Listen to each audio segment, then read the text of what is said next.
Alright, I don't want this video to be too long, but I just want to share something that is really, really alarming to me that I see happen all too often, not only in the Christian community, but also with non-believers. At the slightest mention that we could possibly be living in the end times, which I do believe, but I'm just going to say that the possibility because of the way that I want to put this message out. But at the slightest mention that we could possibly be living in the end times, just paying attention to the signs, and at the slightest mention that the economy is on its way to crashing, and mentioning the New World Order and all of those buzzwords, some people call us conspiracy theorists, which I do actually love quite a bit of conspiracy theories, but that's not the point. The point is, even if you don't believe we're living in the end times, even if you don't think that there is a such thing as the end of the world, I urge you to still prepare. And what I mean by prepare is make sure that your household has the necessities that it needs. I'm a firm believer that you should always have non-perishable foods on hand. Canned goods, dry beans, dry rice, dry lentils, having extra flashlights and batteries on hand. Excuse me, I'm sorry. Having extra medicine on hand. That for allergies and sinuses, that for cough and cold, that for headaches, gauze pads, band-aids, etc.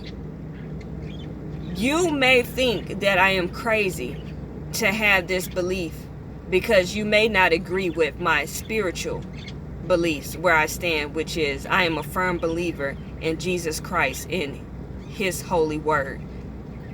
But I still urge you to prepare, because just think, let's just take religion out of this. So what? You don't believe in Jesus. What if a natural disaster happens and the lights go out, and the damage is so severe that the lights are out for weeks, and there's only but so much manpower that's going to be available to restore those grids? Do you have extra blankets in the house if it's during the winter time to be able to keep yourself and your family warm? Do you know how to make a fire, to go out in the backyard and make a fire? Because there's no electricity, so you need to know how to make a fire so that you can boil some water, so that you can go boil some rice or some beans. If you had a grill out in the backyard, throw some lighter fluid on there. Do you have some spare lighters around the house so that you can light it, and put you a nice pan over that barbecue grill and provide some food for your family? Because we've seen all too many times what happens when natural disasters happen. It takes a while to get you the aid that you need. And okay, maybe you're saying, well, we don't have natural disasters that often. Hurricane season only comes a certain time of the year. And tornadoes are just like, what are the odds of that? And, all of that good stuff, flooding, that just doesn't happen often. Okay, well, just think of it as an intruder coming in your house. What way do you have to protect yourself? If you can legally own firearms and train on those, if someone comes into your home, how long do you think it's going to take for the police to get there? Are you going to still be alive by that time? By that time, are you going to be raped? Are you going to be laying in a pool of your own blood? Are you going to take the necessary steps to be able to take care of yourself and take care of your family instead of depending on the government? And not just the government, another man. Now, like I said, I'm a firm believer in Jesus. So whatever tools and resources that He gives me, my trust is not in them. I can store up all the food and water that I want to. I can store up all the guns and ammo that I want to. But if it's my time to go, it's just my time to go. But in the meanwhile, I'm also not going to be stupid and not try to do what I can to protect myself and those who I love. So like I said, I know a lot of y'all don't want to think about the end of the world. You don't want to think about calamity. You don't want to think about anything that could mess up your pretty little box or bubble that you live in. But like I said, look at what just happened recently with Corona. How quickly things flew off the shelves.